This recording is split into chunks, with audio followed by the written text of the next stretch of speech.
We are live. Hey, Rodney, welcome. We're going to let some people hop in here before we get going. I got Brandon Fisk. It's Fisk, right? Yes, sir.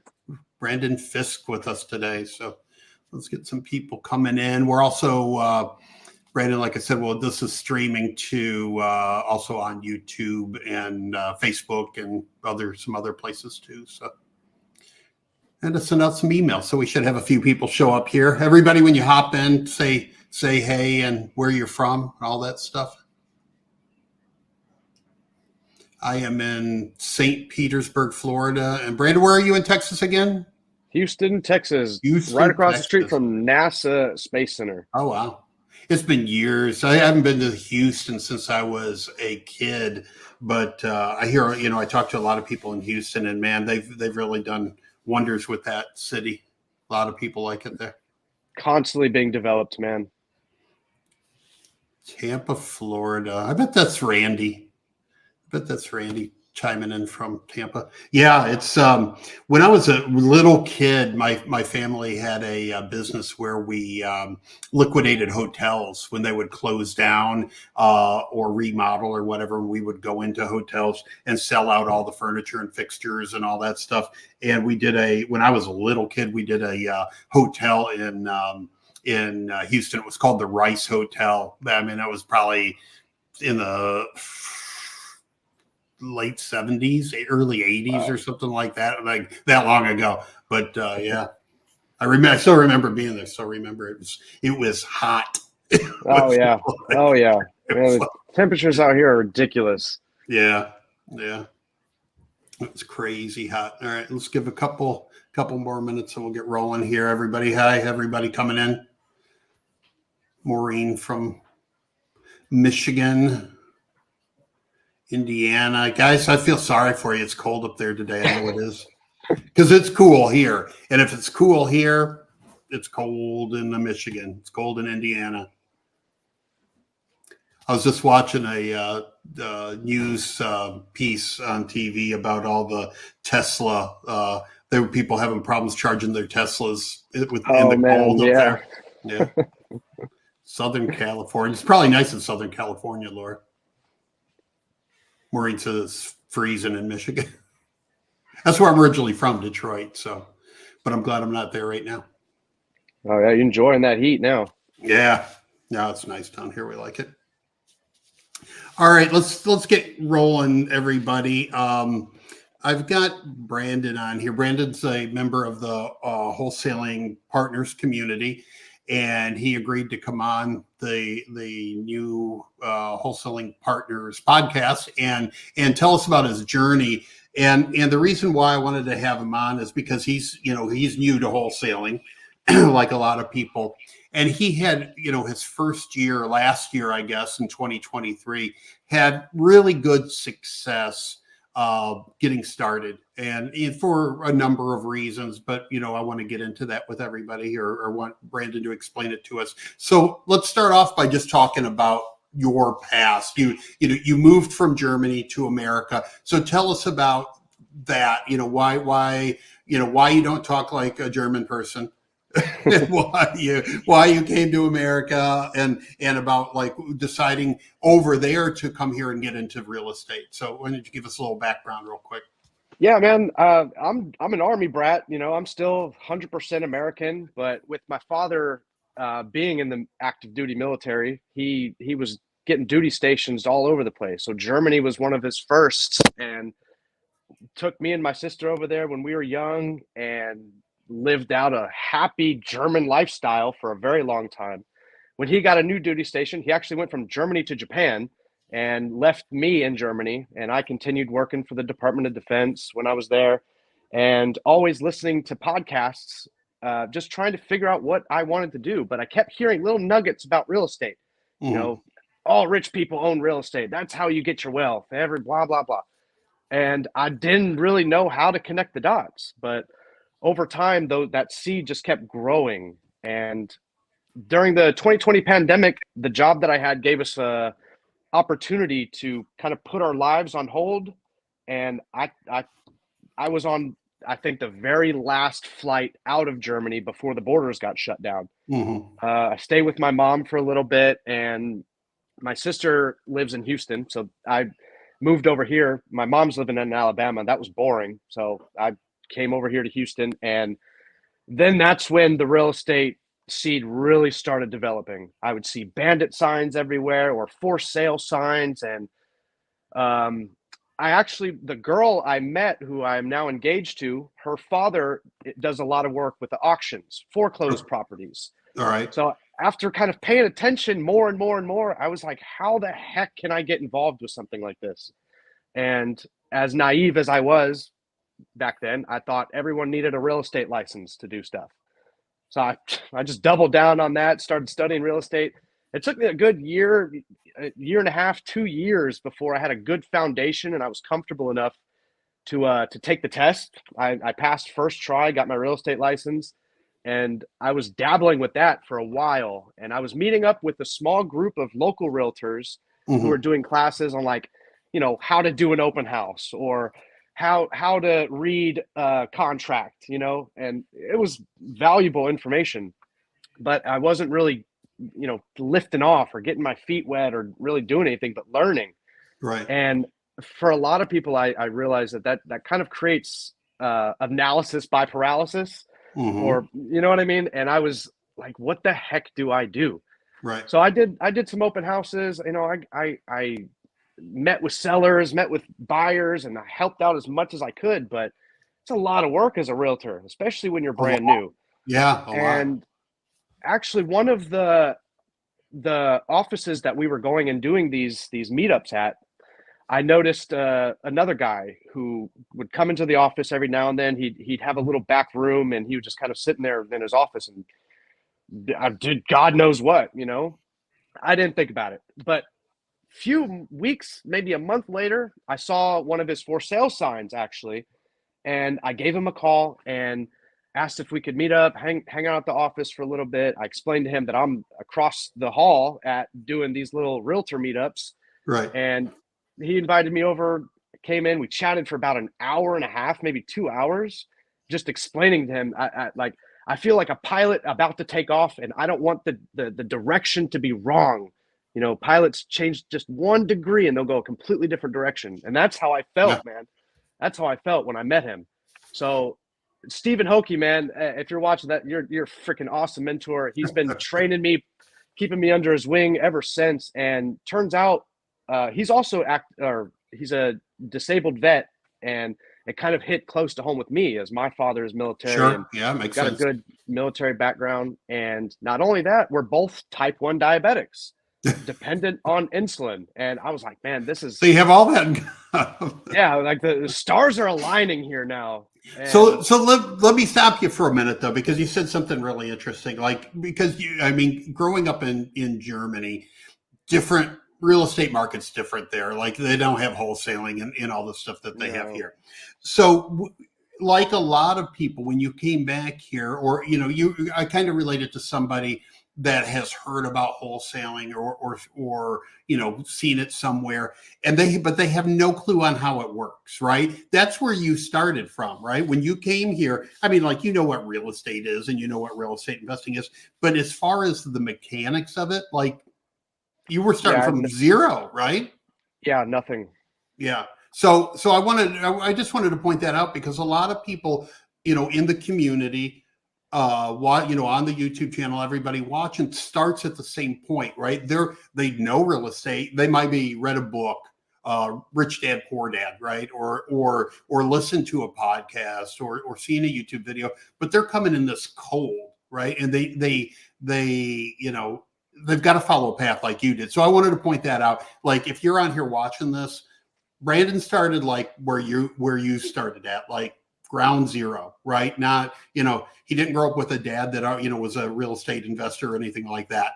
It was from scratch, right? So anyway, okay. So you meet your mentor at the office. Yeah, I want to say it was from scratch, but I felt like, man, like this path was kind of formed for me. It was almost created for me. And before I became, successful at this, I was telling myself, this is what I'm doing. This is what I'm going to be doing realtor or investor side, wholesale side, it didn't matter, but I was going to get my feet planted Right. somewhere in the real estate space. It's a good mindset, right? It's that law of attraction, right? If you become what you think about, Dude, right? big time.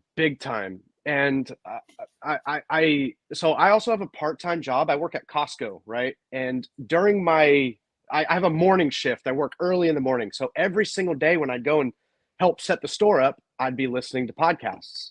Like the entire 6 hours every single morning, I was listening and paying attention to how other guys have done it.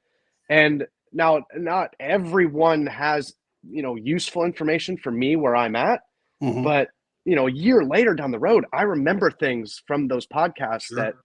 that now apply to me.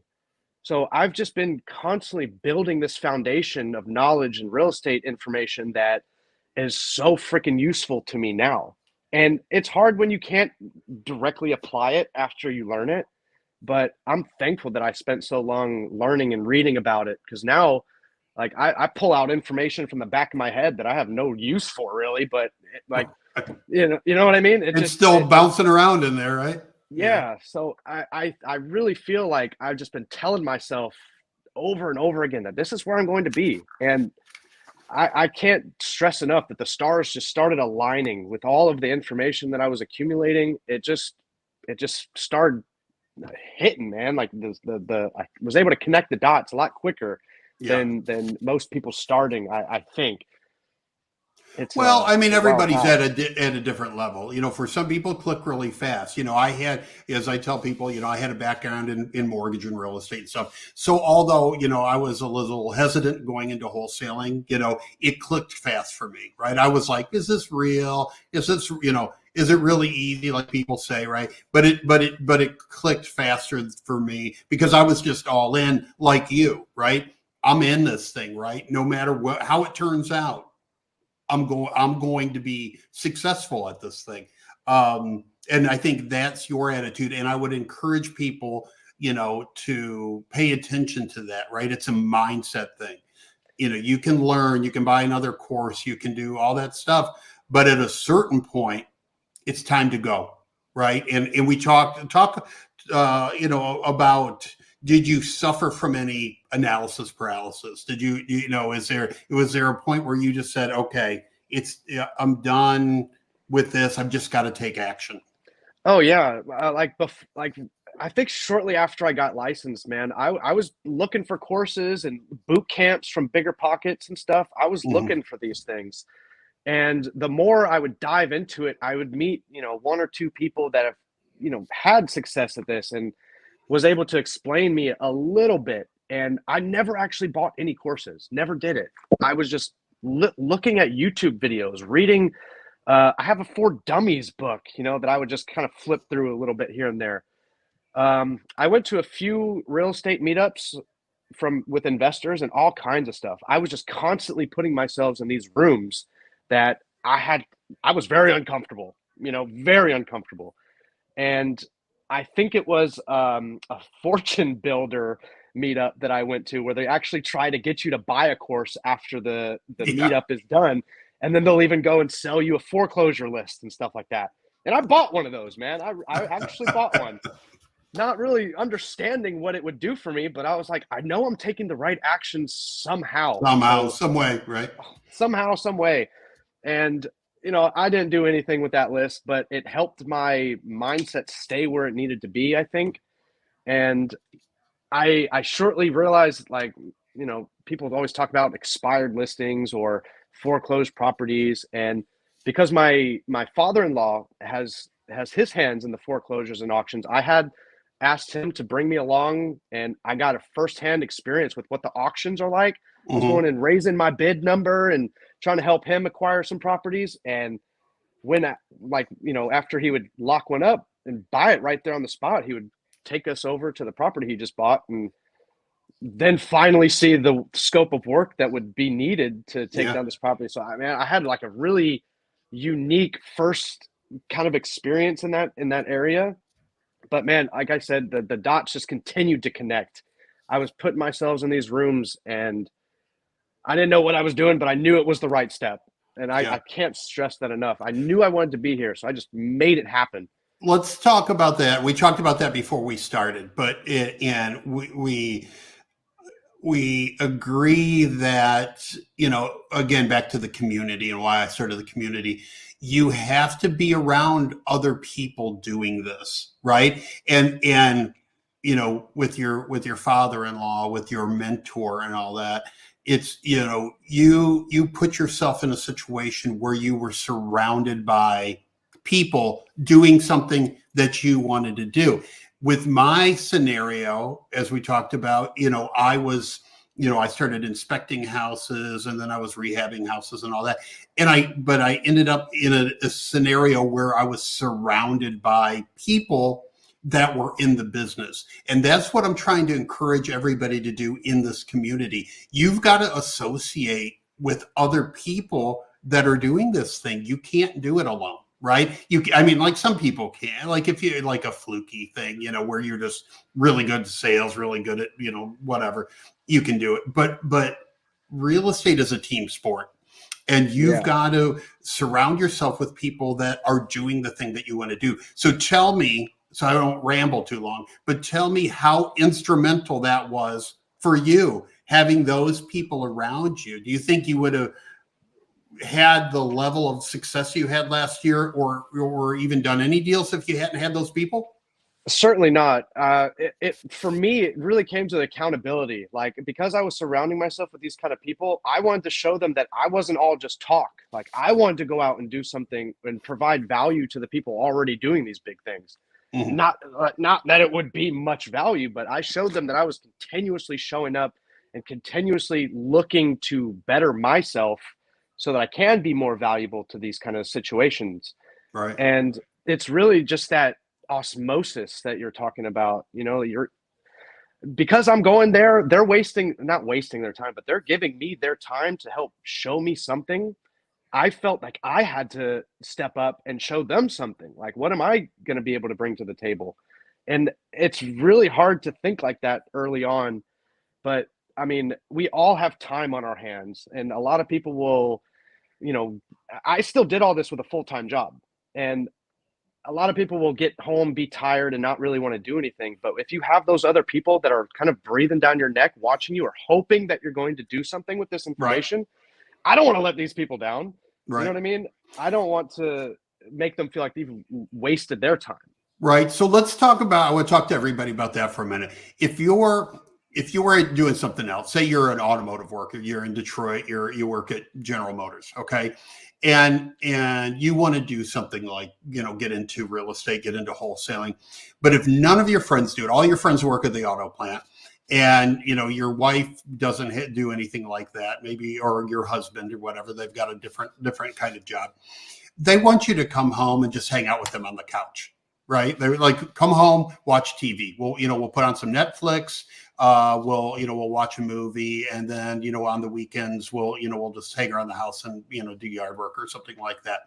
So if you want to be successful in real estate, you have to have friends that are in real estate, right? Because it's too easy to go, you know what? I will just watch Netflix, right? I'll come home and I'll spend 8 hours watching TV with my wife, right?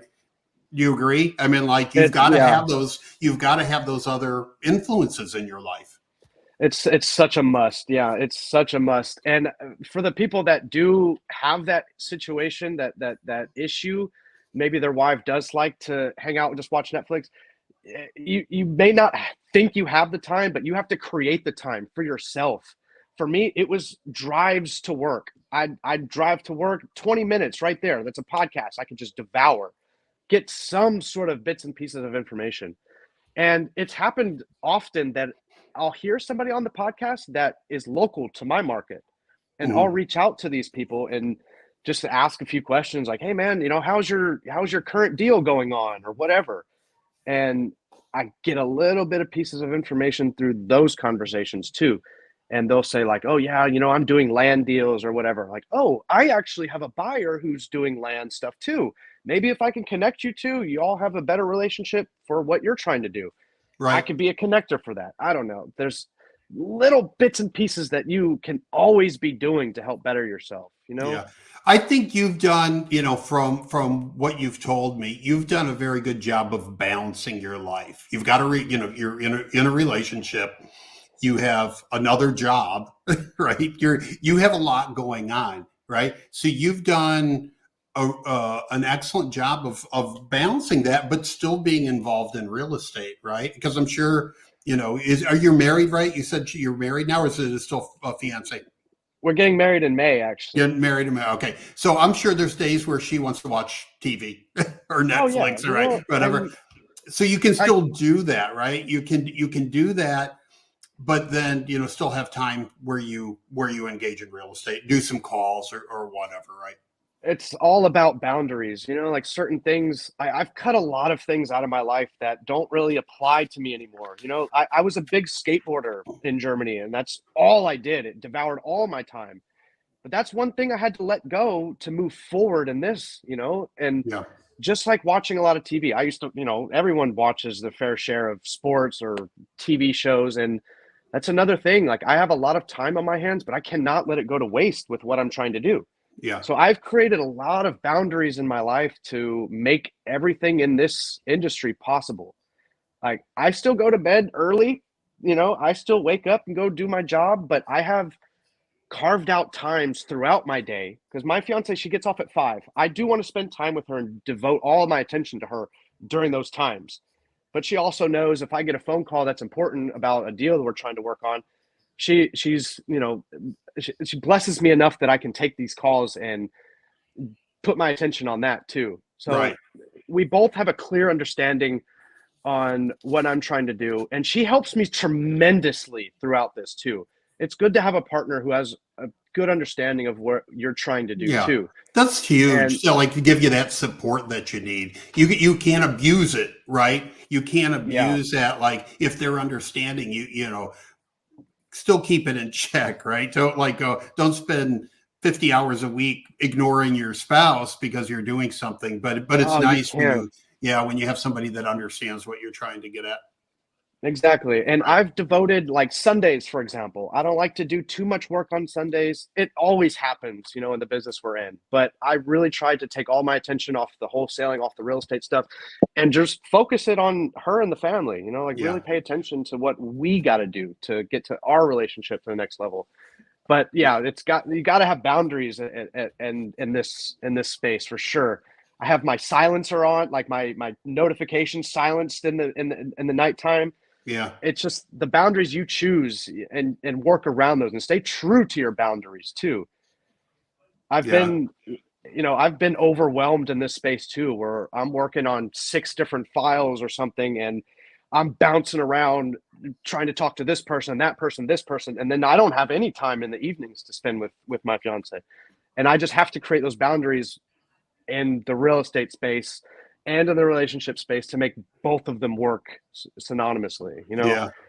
When I before I got into wholesaling, when I was rehabbing, I got into that where I was neglecting my wife quite a bit because I was just working so much, and it was one of the reasons I went to wholesaling, is because managing crews. I mean, I was up 5 or 6 o'clock in the morning in the winter in Michigan, so I could go turn on heaters in houses we were working on, and then I was working till midnight doing quotes, right? And I was just neglecting everybody other than my rehab crews, you know. But let's talk about how you started you did 20 deals, one real estate, I think it 18 was wholesale or something like that. 23 total transactions last year, I Okay. believe. So let's talk about how you started to do those, where you found them, what kind of marketing you were doing. Walk us through, like, how somebody that's brand new to this business comes in and knocks down 20 deals in their first year. So my first one ever, I think I did a lease rental on the realtor side. I think that was my first one, but that lead was given to me by a realtor mentor. Mhm. And I mean, that was exhausting, man. Excuse my language. That was exhausting. And as just a renter, it's so much paperwork.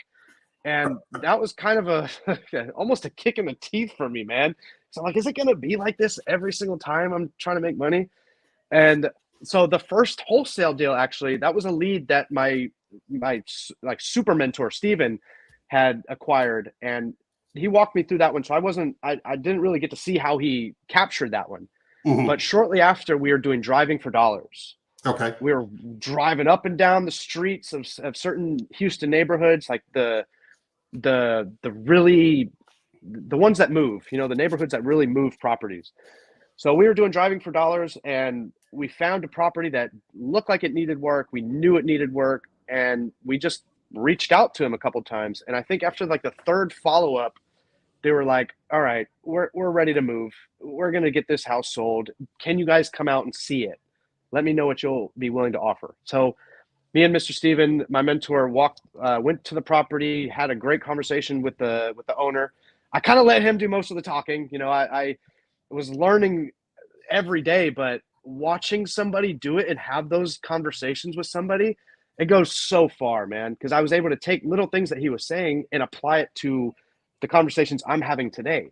Right. And so after those driving for dollars, we were able to accumulate a small list of properties. I think we had like 10 properties the first time we went out, and we were hitting them. Like, we were calling them, but it's always in the follow-up, man, because I think every single transaction we've done, it's probably taken 3 or 4 follow-ups until we actually get an agreement signed. And man, like the first few times, it's frustrating calling everybody, asking if they'll take an offer on their house. You get told to F off or, go kick rocks and do all this. And it's discouraging at first. But once you get that first person to say yes, I remember the address, man. They had a huge pool. It was on Burning Tree Drive, I believe. And the lady, it was her mother's house, who had unfortunately passed away. And it was just time for them to get that process going too. And I was just there at the right time, following up with the people. I follow up with my leads every week now, no matter if I had a good conversation or bad. I always ask them, where are you guys at? How's things going? I try to come at them more as a friend instead of a salesman, Right. Trying to just build rapport. Like, this is what I'm trying to do. I'm trying to buy properties in this area. That's all I'm trying to do. And the follow-ups, man, like, I can't stress that enough, how important follow-ups are, because after you've built that rapport, they trust you a lot more once you call them the 4th or 5th time. Absolutely. You had mentioned earlier about remembering things that you heard in podcasts years ago, or things popping in your head that your mentor had told you. When I was early in my sales career, in my 20s, I was big into a motivational speaker that was big back then. It's called Zig Ziglar. He's still around. People still hear of Zig Ziglar.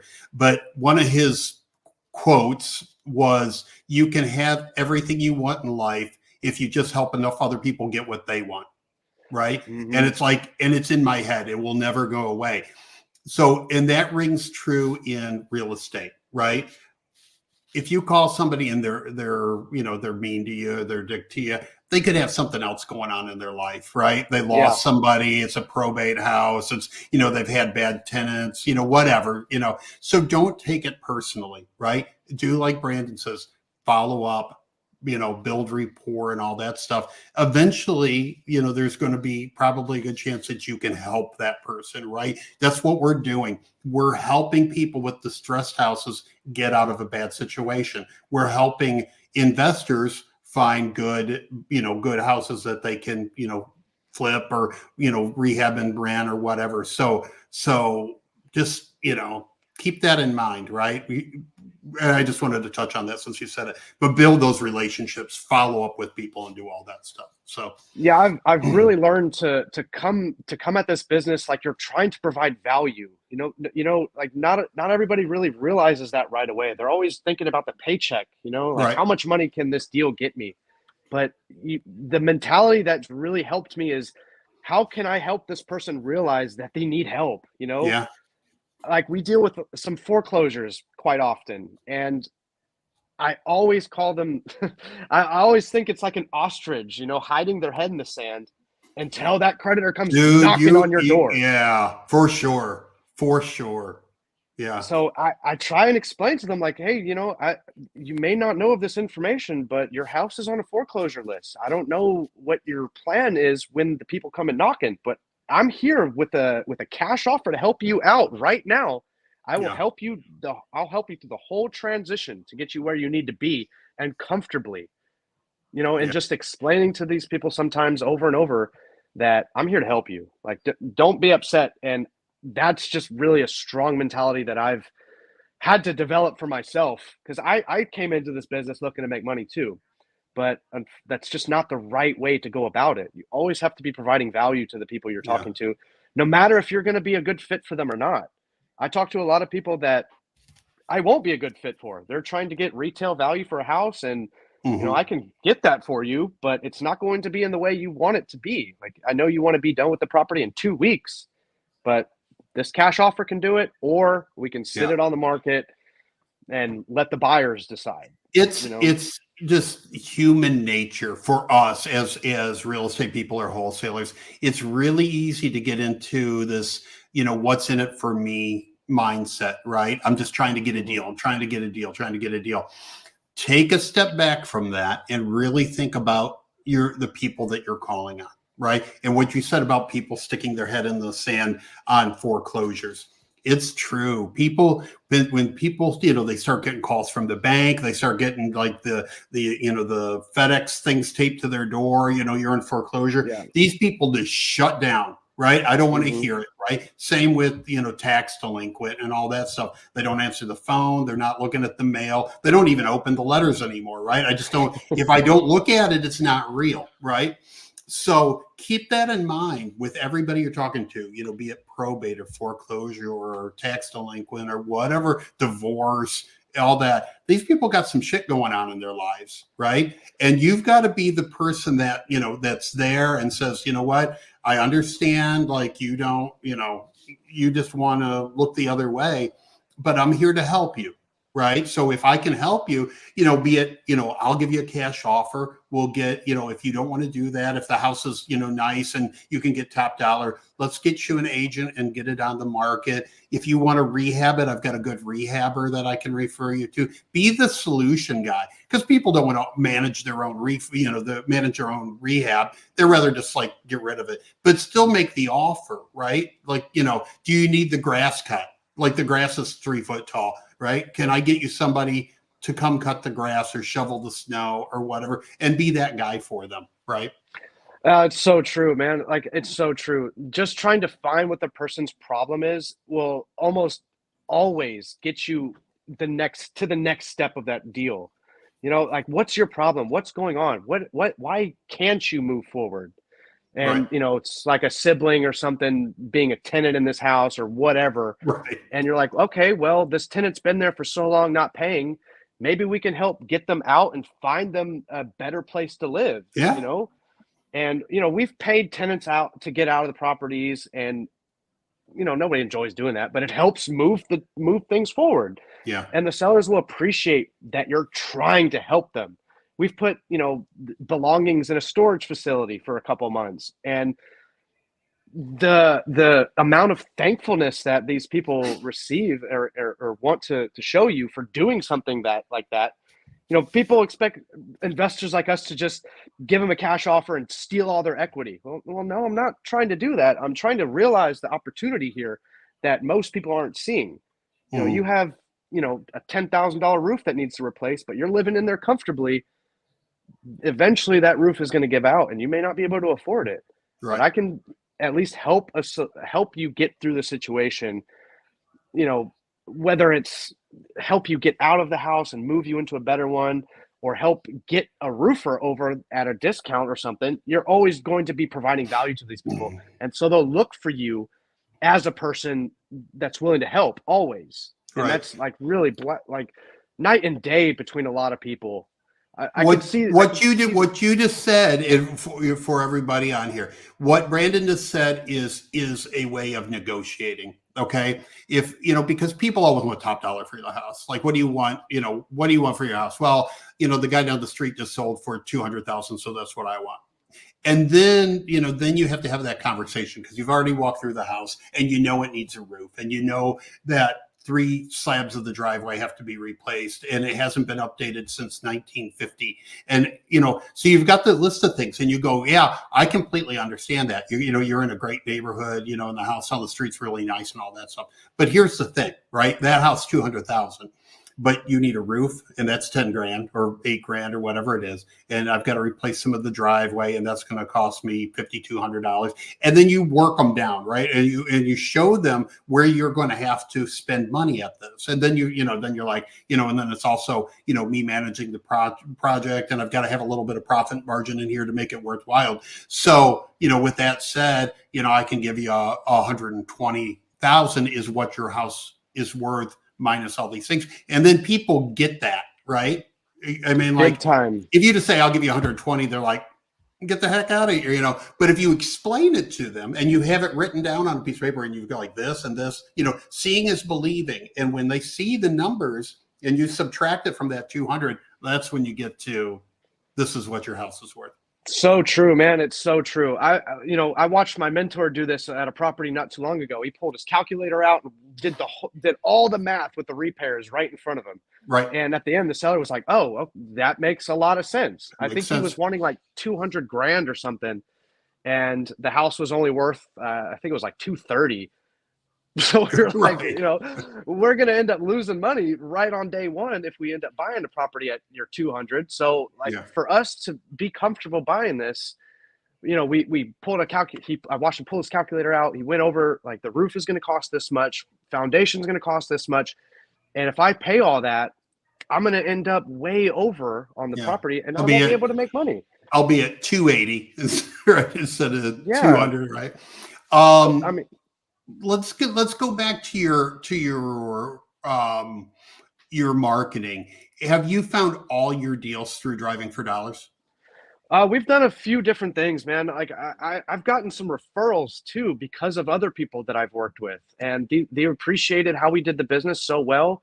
So another fun fact: my fiance works at a title company, and it helps tremendously when I'm able to maybe provide a HUD, like a sample HUD for a seller. Like that's done monumentous help with sellers, helping see that we're here professionally. Like, this is what we do. And so we've done a lot of that referrals work. I connect with a lot of people on Facebook too, Facebook Marketplace, and we even call Zillow FSBO owners, man. We do a whole bunch of different things. Right now, we have 2 virtual assistants that create lists that seems to be working pretty great. Like I have 2 appointments that I'll be calling later on today from a virtual assistant that just came in this morning, and they came from pre-foreclosure lists. Okay. So I don't know if there'll be deals or anything, but at least I'll be able to have that conversation with them, kind of explaining to them what we're about and how we can provide value for them. Right.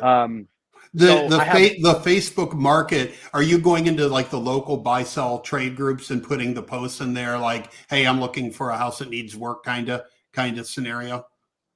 Exactly. So we have a few Facebook groups that my mentor actually runs, and we're always marketing on Facebook. We're always trying to provide what we're doing, different houses that we've closed, closed in 9 days, or what we're looking for from other investors, and help joint venture on some of them. There's a lot of people that have a big struggle trying to get their houses moved, which is, normal. That's how you learn the business. But at the same time, you don't want to waste the seller's time at, locking up a property too high or wasting their time like that. And we're trying to provide value to not only other wholesalers trying to get into the business, but the sellers that don't understand what wholesalers are too. Yeah, sure. We have a huge connection of buyers. Like, I kind of think of it like, you don't go to a farm of cows to get a hamburger.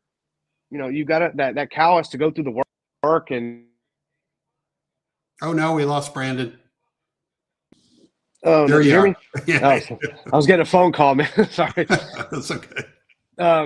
Yeah, just different things like that. So we use Facebook hugely for marketing in that way. We're not spending a fortune on it, but we connect with the right people, and I think that really helps. And Houston is massive. The market in Houston is huge. I can go down the street and probably find 5 houses that need work today and Right. hopefully get in contact with a few of them. And it's always just the follow-ups, man. Yeah. That's probably my biggest takeaway in this business. Just following up is the biggest thing. I've talked about the you mentioned the list or working with other wholesalers, and one of the purposes behind Wholesaling Partners, the community, is so you can find guys like Brandon in Houston, like if you're in Houston, right? And say, hey, if you're new, I've got a deal, I need to help move it, right? And I would assume that you would be open to like talking to people about stuff like that in your market. Oh yeah. Right? Oh yeah. Right. And if you're in another market and you're good at closing deals and you've got some under your belt, and I want people to reach out to you and do that. So it's important not to just market for buyer or for sellers, but to build a good buyers list, to build a wholesaler list, and you can reach out to wholesalers and say, hey, do you have any deals you need me to help move? Right. So it's, you got things coming from all over. You got them coming from Facebook. You've got a VA calling. You're driving for dollars. You've got other wholesalers bringing you stuff. And that's how people are successful in this business. That's how, Brandon's successful in this business, because he's not, he's taking action. And you could be successful if you just took action on driving for dollars, right? And just did that all day, every day, right? Probably. It would be a lot more time consuming than I'd be willing to use. But I mean, I think that is, if you're new, that is the way to do it. Just get a pen and paper and go drive by all the ugly houses and just write the address down and go and try and find the owners of it. I think really that's how everybody should start. And you'll get so much experience talking to the sellers when you do get a hold of them, because there's a lot of numbers that will not work, of course. But once you start getting repetition and start doing it every single day, man, it was like the first 3 months. That's all I was doing. It's all I was doing for at least 2 hours a day. And over time, like, you could just experience a snowball effect. You start talking to more people, connecting with more buyers on Facebook. Facebook, man, I it sounds ridiculous, but Facebook has been our almost everybody's on there, and having your own group is smart. I've a guy in Detroit. He's got like a Detroit off-market property group, and he's got, investors joining, wholesalers joining. And like when I joined it, man, he would reach out to me every day. You got any deal? Because he didn't know, I had the website and the the YouTube and stuff. So he'd reach out to me every day. Hey man, you got any deals you need me to help move? And he would just did that every day. But he's got 7,000 people in his group. I'm sure he does a lot of deals from just that one Facebook group, right? You have to be active in there though, whether you're just writing a simple comment, but make people know who you are and what you're trying to do. It's so important, man. Give value, right? Give value. Like I'm trying to do with this platform. Just, having you on here, having other people on here, I'm trying to give everybody value, right? Because if I just started this community and didn't post anything or didn't comment on anything, but nobody's going to come back, right? But if you start a Facebook group in your market and go in there and consistently put things of value in there for other wholesalers, for investors, for whoever, it's going to grow, and you're gonna see results from it, right? Yeah, we have seen results. We've seen quite a few results. My mentor is wild with the Facebook game, man. Like he's on another level entirely with how he works. Yeah. And he's been able to build these Facebook groups and keep a good record of everyone in there. There's people, unfortunately, you got to delete and keep out just so they don't spam up the groups. Yeah. But there's people in there, realtors as well. Realtors, landlords that are always trying to move their properties. And you'll pay attention sometimes. You'll see a landlord who posts the same house over and over and over again, who can't get it moved. And then that's when you go in there with a little comment like, hey man, if you're needing help with this property, whether we find you a tenant or just buy it from you, we're here to help you. Just let me know what you need, man. Yeah. And, we can, partner up with landlords and try and get their property filled by a tenant. But you know how the landlord game is. People are going to get tired of it eventually and want to sell.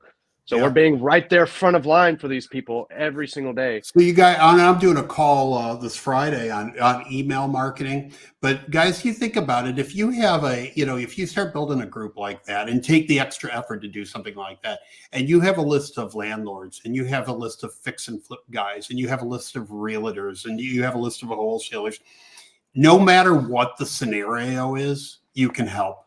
Right. You can go, you've got a house, that's got a tenant in it. I've got a list of, 80 landlords that might want that property. Right. Or whatever the scenario is. So do what Brandon's mentor is doing and build the heck out of your list and everything. Brandon, tell me about where you want this to go. Where are you envisioning your wholesaling career going? I have a few short-term goals that I'd like to accomplish at the moment. Like me and my fiance, we're trying to get our first fix and flip or rental done this year. Just to, that's another area. I know it's not my niche, but I do want that experience just so I can, have more skin in this game in all different areas, right? Right. Right now, me and my partners have just been building up this wholesale business so we can kind of step back away from it too. My mentor, Steven, has done an incredible job by even putting me on, and I'm watching him, how he's growing himself and what he's been able to do. I've seen him kind of step back, and fortunately, I've been in the position where I can kind of take over the steering wheel and drive it a little bit. And man, like I'm just so grateful for him being able to let me do that. Eventually, I'd like to create, my own wholesale space too, where I can step back, kind of like what you're doing, and provide value to newbies and try to make this not such a foreign industry. Like people think real estate, they think of realtors or real estate agents, and there are just so many different avenues that this industry offers. Like how many people use a transaction coordinator? It's one of the most important things in this business, but how many people actually know what it is, what they do, or how to even do it or get started with it? You mentioned that, and it just so happens that next month I have a transaction coordinator coming on to talk about that. Dude, yeah, exactly, man. There's so few people that know. I think it takes time. In beginning, nobody even acknowledged wholesalers, and then a lot of realtors got mad about wholesalers, right? And there's still some out there.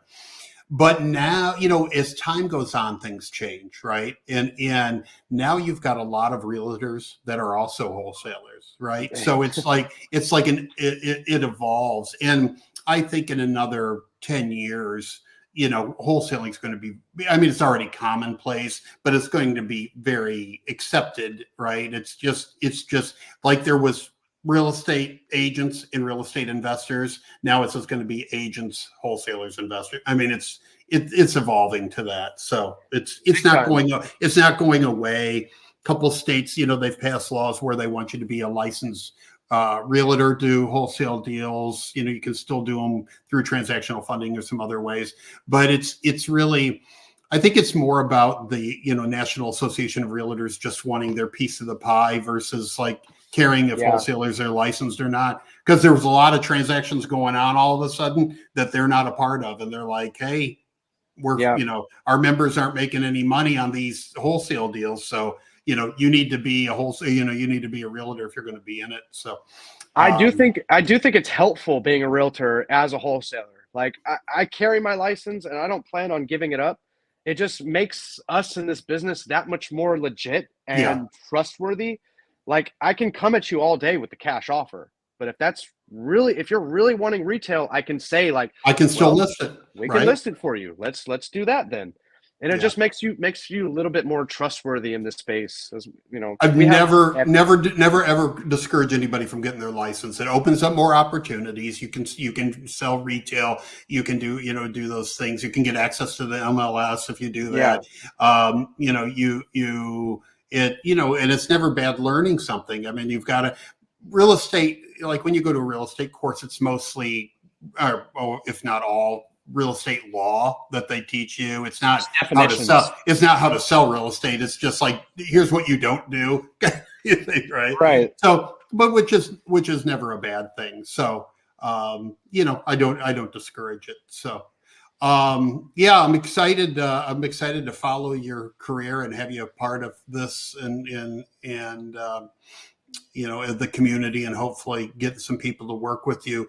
I've got a couple of people. A couple of people were referring to the what we talked about coming in with your offer, negotiating and working down with what needed to be repaired. And how do you Jose said, how do you explain the cost of repairs broken down to the seller when that poses a question how we make money? In my experience, and we'll see if it's different for you, Brandon, but in my experience, Jose and who else has that, MCS, when I do it, I kind of round up the numbers, right? Yeah. So as an investor, if you're an investor and you've got rehab crews that work for you or contractors, you're not paying retail for work. Okay. If I get a roof done and if a homeowner gets a roof done, I'm paying a lot less for that roof than the homeowner is, right?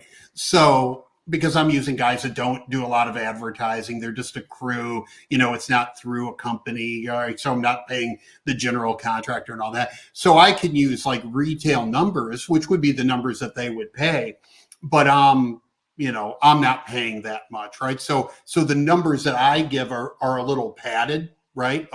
So they've got, each one has profit margin in it. So when I'm talking about the roof, we're talking about the driveway, or talking about whatever, I'm padding those numbers at the retail price where I'm paying less.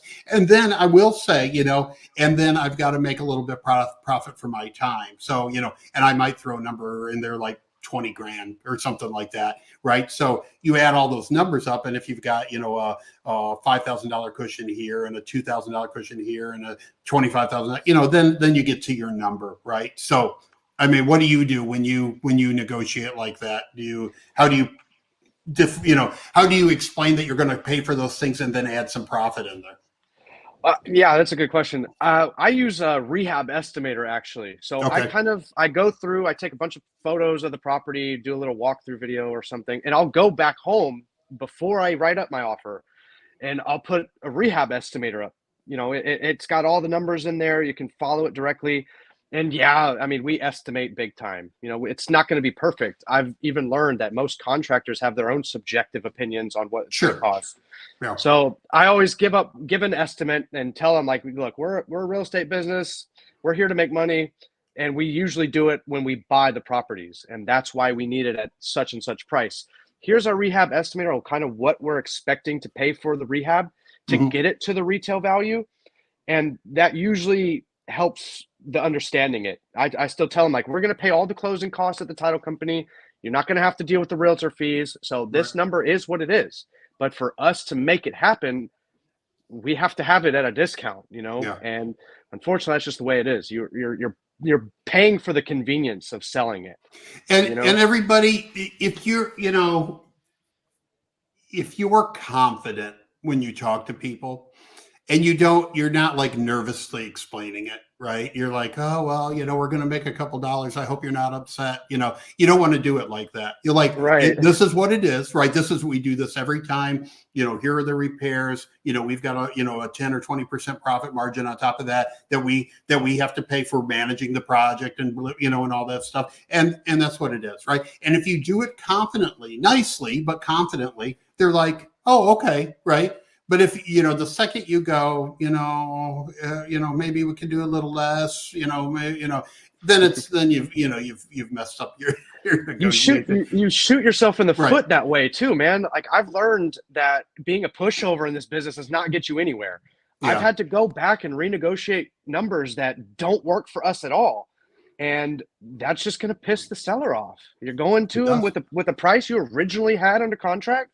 And now all of a sudden you have to drop it 10 grand. Yeah.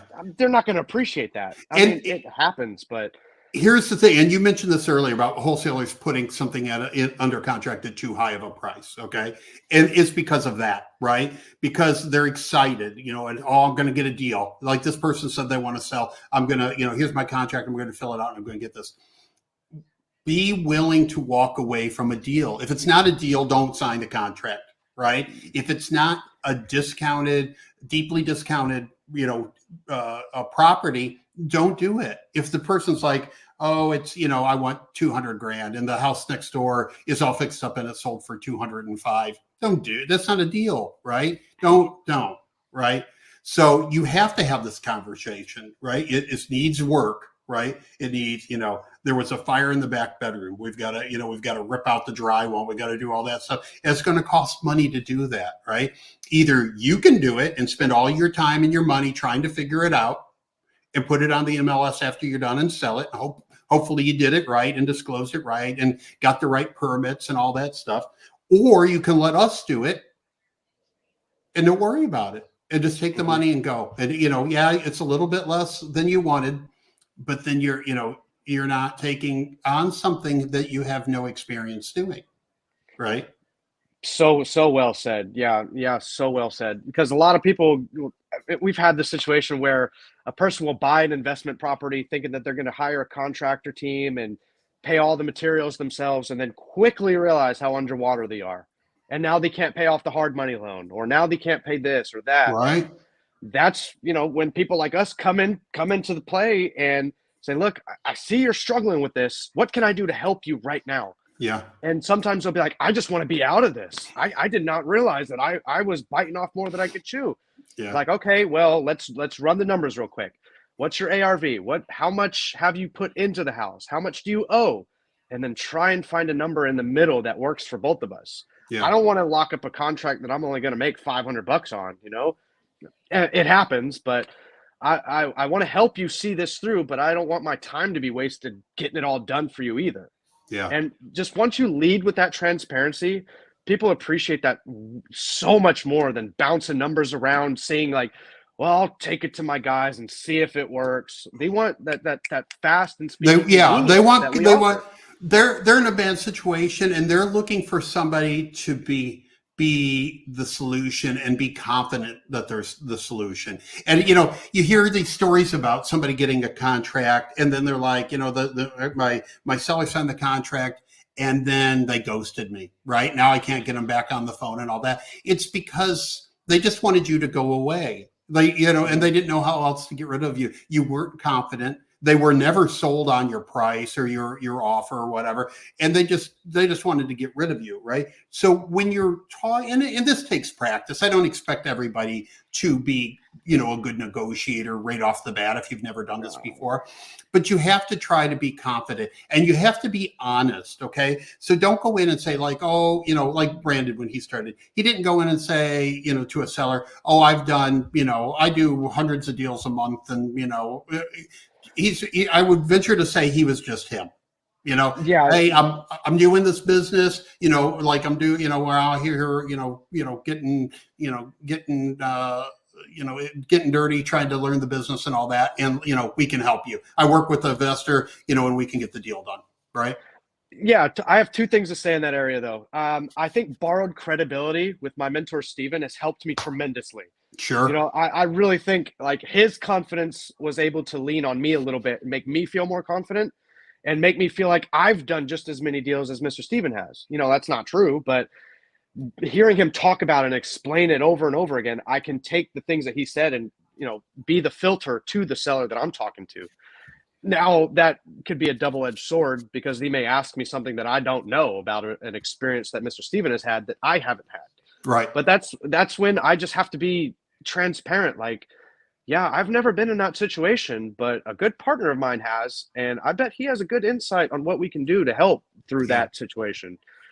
So borrowed credibility is huge, but also know when to just be completely honest, Yeah.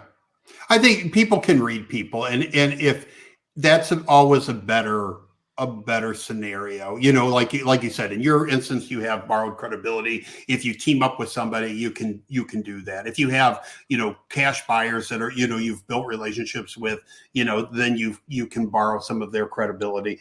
If you're new and you don't have anybody, then I always recommend just be yourself, right? Be honest. I think it's better to go in and say, you know what, I'm a new investor, right? And we're out looking for some properties, and I saw your property and I thought it'd be good. But don't act like you close 20 deals a month if you don't close 20 deals a month. Yeah. Now, your case, you've got a mentor that closes a lot of deals, so you can say we close a lot of deals every month. But in that helps. Yeah, it really does. Because I do say we a lot when I'm approaching anybody in this business. Like, this is how we operate. I don't want them to know it's just me by myself. I can't do that. It also makes me look a little bit less professional because I have a team that's breathing down my neck, making sure I do everything correctly too. Because if what I do is bad, it'll make them look bad. And I don't want that to happen. So like, I know when to not bite off more than I can chew. I got to go ask for help all the time, whether that's me calling him or calling somebody else that has this experience.